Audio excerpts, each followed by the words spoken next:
Hey guys, and welcome back to another episode of the OT Lifestyle Movement. I'm Rhiannon Chris, occupational therapist, personal trainer, and founder of OTLifestyleMovement.com. Today, we are talking to one of the most vibrant, down-to-earth OTs I know.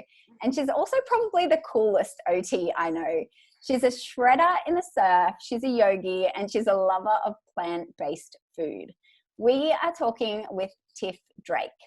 Tiff is an occupational therapist, health and nutrition coach, yoga teacher, and personal trainer. Tiff founded the Wellbeing Movement with an intention to inspire. I'm running out of breath here, Tiff. We just did Tiff and I just did a little boxing sesh before we got on, and now I'm running out of breath trying to read the intro. With an intention to inspire a worldwide movement towards greater well-being. Her passion and idea for the Wellbeing Movement stemmed from her own experience living with a chronic disease and clinical experiences as an OT. Welcome, Tiff. Woo, thank you. Thanks for having me today, Rhiannon. It is an absolute pleasure. So awesome. And I love your stuff. I love your work. I love your vibrancy. I love your energy and your enthusiasm for what you do. So super pumped to have you on the podcast. What we always do at the start, Tiff, is we like to rewind the clock and get a bit of an insight into your backstory and your journey. So if you can take us back, jump in the time capsule, how did you arrive to do the work that you're doing today? Yeah, so I guess I'll just start back to when I was 19 and I didn't really know what I wanted to do, and then I decided to become a personal trainer. I did that for a number of years, and then I traveled over to the UK, and I was working as a personal trainer in some London gyms, and then working in hospitals in the rehab areas helping physios. And then that's where the idea for studying OT came from. I didn't meet any OTs when I was over there, but someone kind of introduced me to the idea of OT when I was pondering the idea of becoming a physio. So then when I returned to Australia, I started studying OT. Loved studying OT, and then after OT, went straight into private hand therapy. So that was kind of my passion at the time, helping people with hand and upper limb injuries, and really like getting into that more. I loved all the anatomy of it and the physiology. So I did that for a couple of years, working in private hand therapy clinics. And then that led me to start doing private hand therapy and public hospitals. And at that point, I kind of wanted to, I felt like I had just specialized in one area, and I didn't have those broad OT skills. So I wanted to branch out a little bit more. So yeah, started working in a hospital setting, working in more of the acute wards, and then traveled around a bit. So moved around different hospitals in Australia, and then landed back on the Gold Coast where I'm at now. Worked in public hospitals here, working on a range of different wards. Started getting into, I went and did a yoga course over in Bali, a yoga teaching course, because I wanted to implement that the movement and the breath and the mindset in my occupational therapy work. And at the time, I didn't really know how I was going to do it. But I just had this feeling that that was the path that I wanted to take. And then I started getting interested in health coaching, like came across that term health coach. So I studied that while I was still working as an OT. And then recently, like the last year and a half, I got out of the hospital system and I was working with the Department of Education, working with kids at schools. And I've been doing that part-time. And then while doing that part-time, I started doing health coaching on the side and started building my business up that way. And now I've transitioned into doing full-time for myself as an OT and a health coach. Amazing. And I know you have quite a story too in terms of your own personal health challenges that you went through. Can you talk to us a bit about this, and if this played any role in the direction that you took in your career choices? Yeah, so it definitely did, because in my 3rd year of uni, I got quite sick. I got diagnosed with ulcerative colitis, a bowel condition, and I also had a lot of anxiety. So I was experiencing panic attacks at that time. I wasn't able to sleep, so I was taking sleeping tablets to help me, be able to get to uni the next day. My skin was breaking out. I had heaps of acne. So I guess I went on this path of like, I was in a situation where I had all these different therapists and specialists that I was working with to help me heal and recover from these conditions. And some of them were helpful and some of them not so helpful. And then I kind of just, reached out for myself to find my own way of healing and helping myself. And I implemented all these different techniques, which I use with clients now, like yoga, meditation, breathing, mindset, like my belief system, and working on having self-love and self-confidence in myself to help myself heal, and eating better, and, becoming more aware of my diet and my environment, who I'm hanging out with, what are my relationships like. Yeah, so it was a big journey, and that has, with my OT work, that has helped with me just like having compassion and understanding and empathy for people that are experiencing these chronic health conditions where they feel like they just have no way out, and sometimes specialists are also telling them that they have no way out, and this is the way it's kind of going to be forever. And that was the things that I was being told. So I can kind of relate to that feeling now, feeling like, there's no way out. And my passion is to really help people realize that there actually is, and your body is just so powerful, and there's so many natural tools that you can use to assist you in managing your chronic health condition. So I love what you're doing. I love it, because when we break it down to all the things that you're focusing on relate back to occupation, they're occupation focused. And so I feel like there is this grassroots movement of OTs who are also wanting to do the same. They've had their own personal experience with something in their life. And sometimes it does take this wake up call for us to go, hey, what direction am I headed in life? What's my purpose? Am I doing things that bring me joy?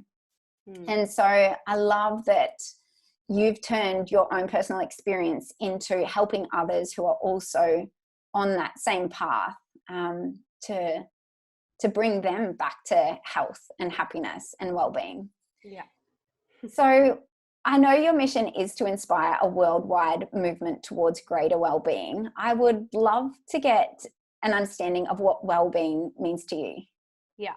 So I guess, well-being to me it encompasses everything. It's like having joy in who we are and what we do and who we surround ourselves with in our everyday lives. So it's not just physical health, it's mental health as well. It's, having joy in our career. It's having joy in, our relationships, and the way we feel about ourselves, like self-confidence, self-esteem, self-worth. I just think well-being in general, it just encompasses everything. I love that. And I think the way we view it in the Western world typically is the absence of disease, right? And I think it's such a bleak definition of what health and well-being is. We should be measuring it by things like our energy, our vitality, like you said, our happiness, who we're surrounding ourselves with, our purpose and the meaning in life. So yeah, I love that, because it's fundamentally so much bigger than just not having a disease, or not having a disorder, or not having something that's hindering our performance. It's actually living up to our own occupational potential. And almost embracing that that chronic condition or disease that we have, and being able to accept that and work with that, and still be able to live a very high quality, satisfying life with that condition. I still have ulcerative colitis. I don't have symptoms of it every day, but I'm still diagnosed with it, and I'm still diagnosed with generalized anxiety disorder. And I fluctuate. I have waves of anxiety. I can feel it. Doesn't mean that I've, totally gotten rid of it. But I still live a very satisfying, joyful life, because I've learned to embrace it. And I think that really is looking at that strengths-based approach, isn't it? Like working with people's strengths and what they've got, and not trying to leapfrog all stages, just meeting them where they're at. Yeah, that's exactly right. Okay, so you work as an OT and as a health coach. I know you've got two separate sort of things that are going on there. So who are your clients? Who comes to see you, and what are you helping them with? Yeah. So with health coaching, I am attracting women in the position that I was in my third year of uni. So I really am working with a lot of women with anxiety, gut issues, and negative body image. So I found that was my true passion, because that's something that I can really relate to. That's a journey that I've been on, and that's something that I want to help other people with when they're stuck in that state of feeling like this is how it's going to be for the rest of my life. Getting them out of that headspace and working with them to living a healthier life and having a healthier mindset and belief system around that. And then with occupational therapy specifically, I'm working with all different clients. So as we always generally do with occupational therapy, mainly working with adults now, but I've got the odd one that's under 18. And, it's a range of clients with physical disabilities, a lot of clients with mental health issues, so depression, anxiety, PTSD,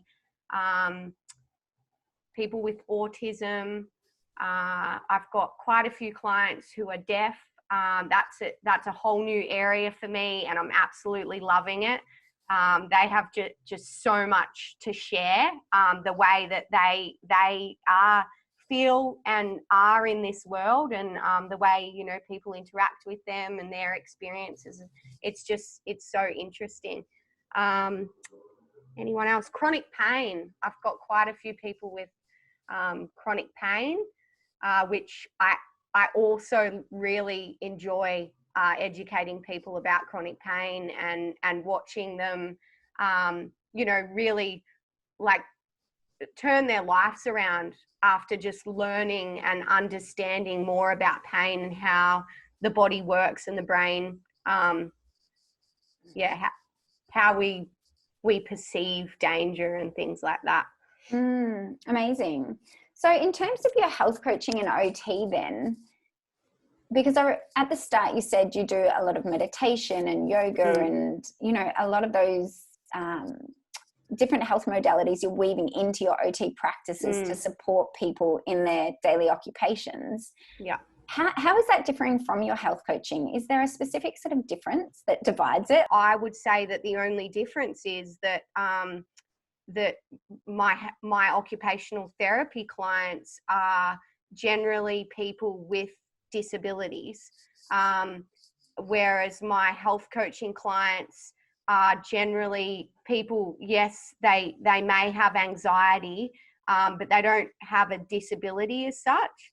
That's generally who I'm attracting into my, client base. But in the way of my interventions with occupational therapy clients compared to health coaching clients, with occupational therapy, I still work with people on breathing techniques. And so if I've got clients with depression, anxiety, and PTSD, then I work with them and teach them breathing techniques that they can use in the home and community settings when they're feeling overwhelmed, to assist them in engaging in their chosen occupation. I'm working with them on even like simple yoga poses that help calm the nervous system down and bring it back into that parasympathetic mode. So, I have quite a few clients with mental health issues that don't have any physical disability.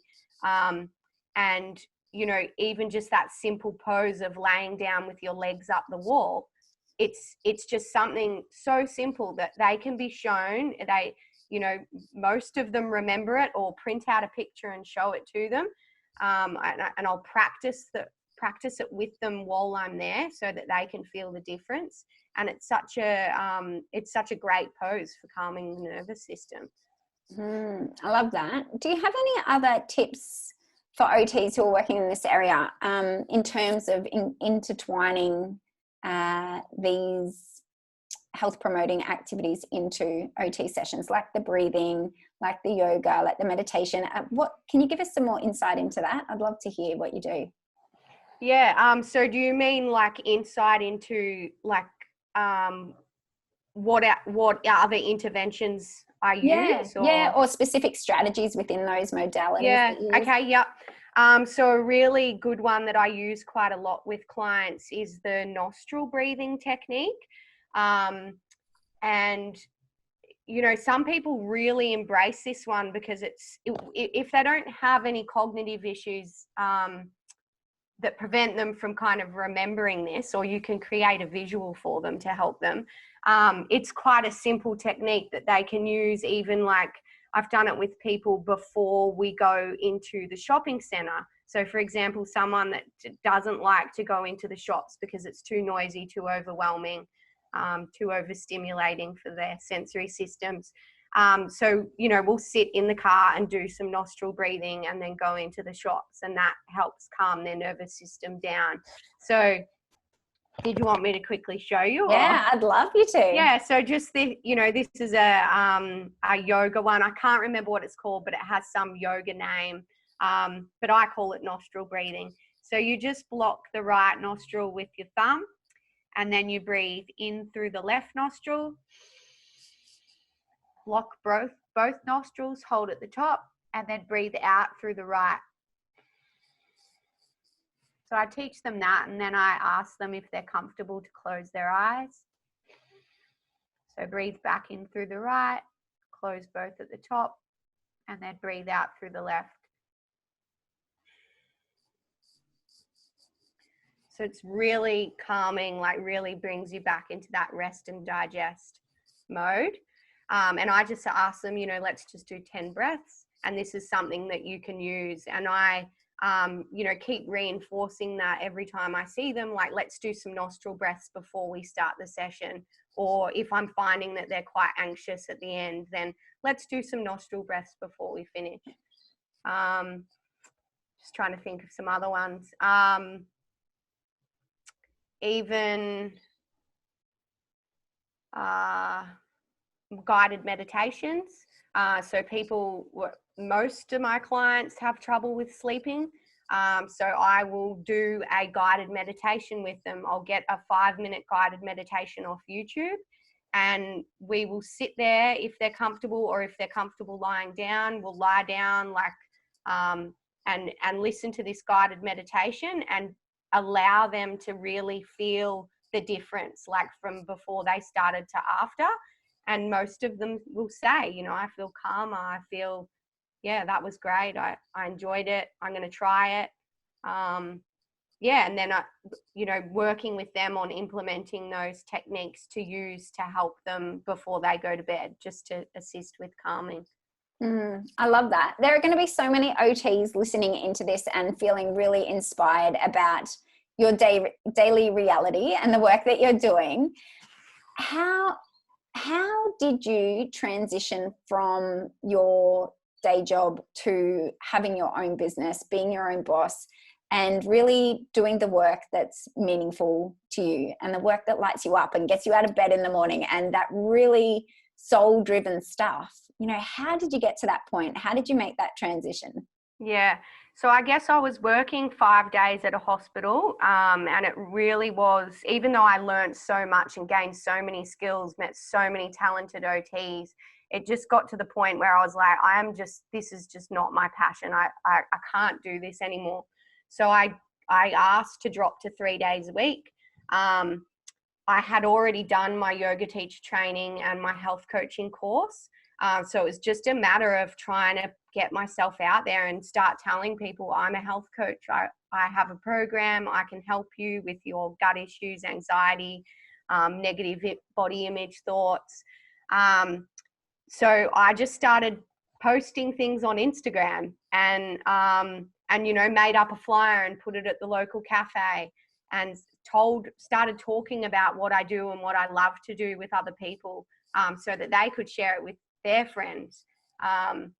And yeah, after the hospital, I transitioned to the Department of Education, still just worked 3 days a week. Then after I built up my client base a little bit more, dropped to 2 days a week.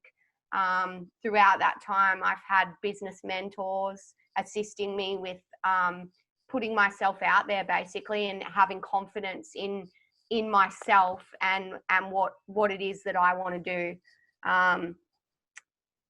Yeah, and I guess the main thing that I've done over the last couple of years is just build up that confidence within myself to follow my passion and just take consistent action. So I think a lot of people talk about it, you know, I want to do this, I want to do that, I don't want to do this anymore. The difference is, you know, between those people and where I've got today is because of taking consistent action. It's not just going to happen. You need to take the action and just keep working at it and keep knowing that at some point it's going to come to fruition, and keep practicing what you love to do. So I found that I was basically health coaching some people anyway for free because it's what I love to do. Like, people would ask me different things. So I just started doing more of it, and then I started asking for money for it, you know. So Absolutely. And when you talk about consistent action, what are you referring to? Just so we have some tangible things so we know. Yeah.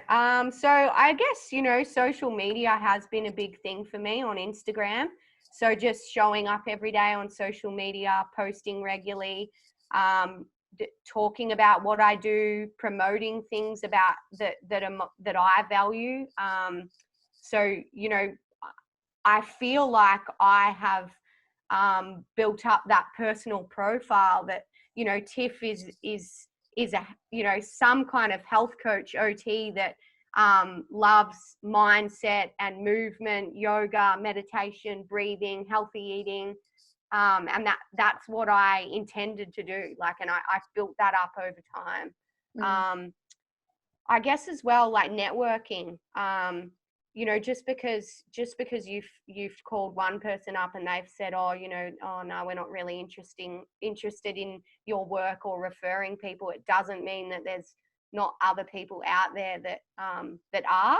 So yeah, there's definitely been times when I almost feel like I've, you know, hit a wall and I'm like, oh, they don't want me, they don't want to know about me. But I've kept going, and then yeah, like it's takes off. Kind of thing. Yeah, what else? Consistent action. Just being in you know, with my business mentor. I've been doing that with Amanda Jane Daly, so she helps health coaches. But it's been really beneficial with, you know, the occupational therapy side as well, because it's really about just consistently putting yourself out there and networking and telling people about what you do, and We talk about asking for the dance. So asking for people to work with you. If you're not asking for people to work with you, then they're not going to work with you. Like, they're not going to reach out. So, you know, that's something that I've learned, like actually getting on social media and saying, hey, you know, come and have a session with me, message me. And then same with OT, ringing up NDIS planners and saying, have you got clients? This is who I am. This is what I do. This is what I'm passionate about. If you have anyone, then refer them my way, and keep asking. And people do. They keep referring. So I love that. And it is, like you said, just even being consistent and continuing to show up, like just show up. And when you put yourself out there, I think a lot of people have the struggles with the self-belief and, you know, who am I, like that imposter syndrome.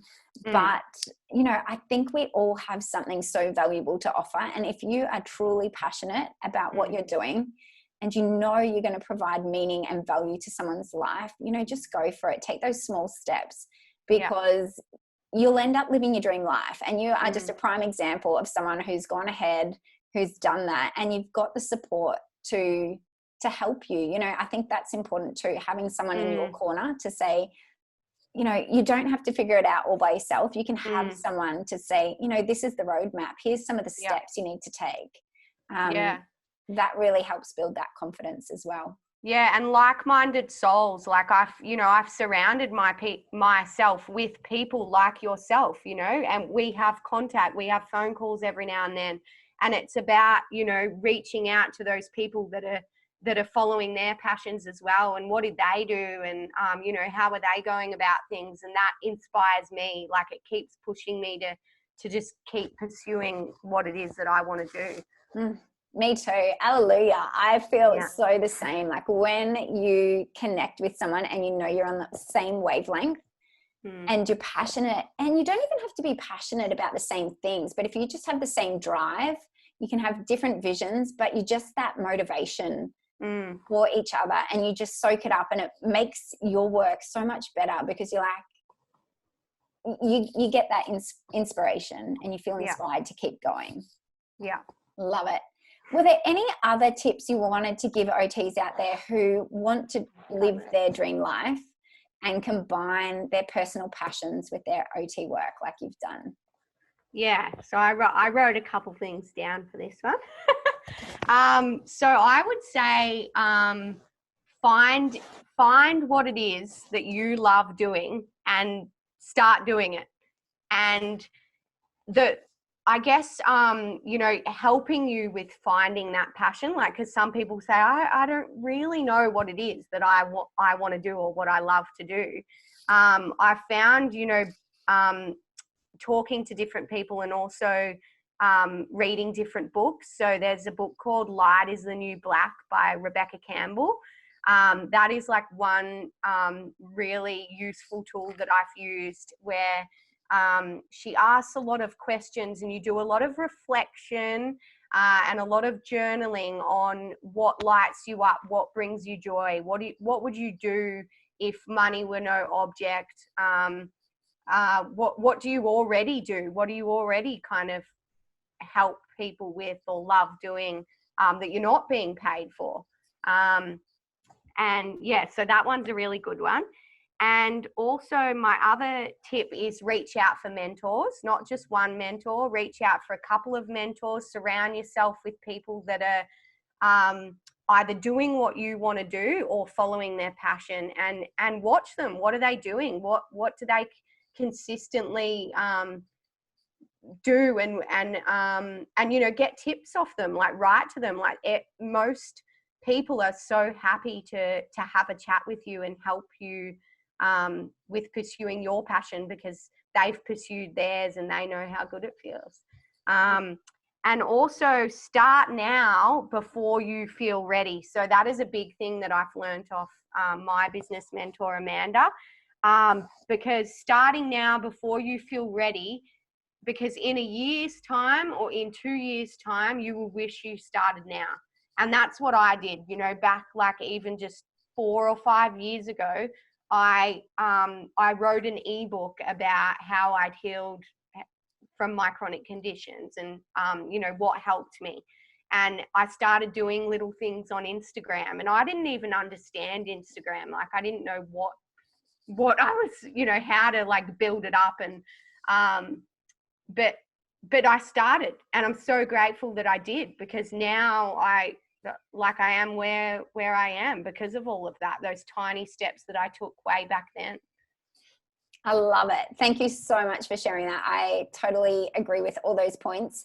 And when we take those small steps, you know, we don't know exactly where it will lead. And when we take those small steps, opportunities open, doors open along the way. So just start, whatever it is, you know, grab a journal, grab a diary, go outside, sit in the sunshine, write down some thoughts of what you're passionate about, where you want to be in 5 years from now. What do you want life to look like? And what are the steps? What's the smallest possible step you can take? To start that journey and start there.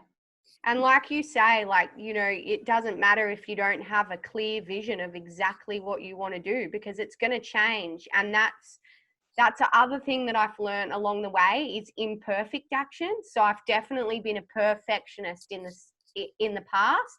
And, you know, by my 3rd year of uni, that's where all my anxiety was coming from, because I could not cope with being a perfectionist anymore. I had to deal with not doing everything so perfectly. And same with my business. There was points at the start where it was like, oh, I want to do this on my website, and I want to do that, and I want to, you know, and I want my Instagram to look this way, and I want it to have, you know, those kind of photos and professional photos and this and that. But that doesn't get you anywhere. It actually doesn't.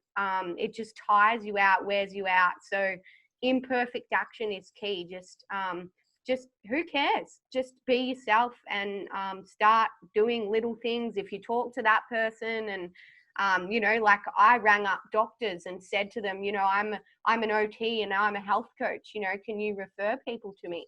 And there were times where they were just like, not really, like, I don't know, I don't really get what you do, you know? And I felt so knocked back, but I didn't stop. I was like, no, just going to keep going, just going to keep reaching out to people. And thank you so much, Tiff, for sharing that with us. Let's head to the 3 rapid fire questions as you start to wrap things up. So number 1, in 1 sentence, how do you describe OT? So this is a funny one. Okay, so I have come up with 1 sentence. So we help people do what they want to do to live their best life. Yes, we do. Love it. Number 2, what's 1 healthy lifestyle habit listeners can implement today? Breathing breaks for ourselves as therapists. So check out Third Space on YouTube. I'm pretty sure it's a psychologist that has developed this theory around the third space. So it's the space between, you know, you do one thing and then you have a break and then you go on to the next one, rather than do all day and then you get to the end of the day and you're burnt out, which is what most of us do. So just taking that break, even if it's just 10 breaths, and then you go and see your next client. Simple breathing just to calm down the nervous system and help focus and recenter you, so that you can deliver the best service and assist yourself with your own health. Awesome. Number 3, if you could only offer 1 piece of advice to OTs, what would it be? I would say, this sounds cliche, but keep thinking outside the box. Go back to the OT models, like OT Model of Australia, and look at how broad it is. Like, there's so many areas that we can work on to assist with people with their overall health and well-being. There's no cookie cutter approach. It's like chronic disease and recovery and healing is multifactorial. So there's so many factors that influence that one thing that, or, you know, the multiple things that are going on in that person's life.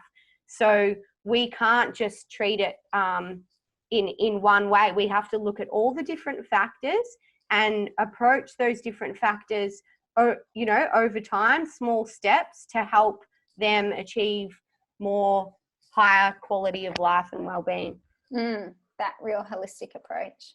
Yeah. Love it. So how can everyone find you, Tiff? What's your Instagram handle? Give us all that. So Instagram is at the.wellbeing movement. I also have Facebook, so that's at the Wellbeing Movement Australia, and my website www.thewellbeingmovement.com.au. You'll find all my contact details on there, so feel free to message me. I love talking to people about all of this stuff, and I love seeing other people, you know, follow their dreams and their passions and sharing ideas, you know, networking. Love it. Yeah. So thank you contact me. so much, Tiff. Thank you. You're an absolute legend, and I'll talk to you soon. Okay. Thanks, Rhiannon. Thanks so much. See ya.